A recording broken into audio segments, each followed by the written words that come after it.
Hello అండి. ఈరోజు పాల మీద మిగడతోటి వెన్న ఎలా తయారు చేసుకోవాలో మన ఏఎంసీ కుక్వేర్లో ఎట్లా చేయాలనేది చెప్తున్నానండి. ఇది నేను 1 వీక్ అయిందండి మిగడ తీసి దాంట్లో కొంచెము పెరిగేసి ఇట్లా కలిపేసినాను. కలిపినాక అట్లా వెన్న పూస వస్తుంది. దాన్ని ఇట్లా చేస్తుంటే ముద్దలాగా వస్తుంది చూడండి ఎంత బాగుంటుందో. ఎందుకంటే దీంట్లో నెయ్యి చేస్తే కూడా చాలా టేస్ట్గా ఉంటుందండి. పూస పూస చూడండి ఎంత వైట్గా ఉందో. దీన్ని ఒక 2 టైమ్స్ కడిగి స్టవ్ మీద పెట్టుతున్నానండి.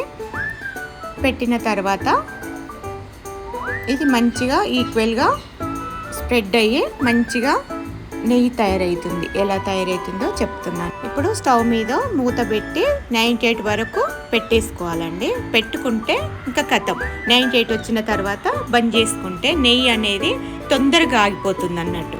దీంట్లో చూడండి నెయ్యి ఎంత బాగా వచ్చిందో, రవ్వలు రవ్వలు వస్తుందండి. అంతే, నెయ్యి కంప్లీట్ అయిపోయింది.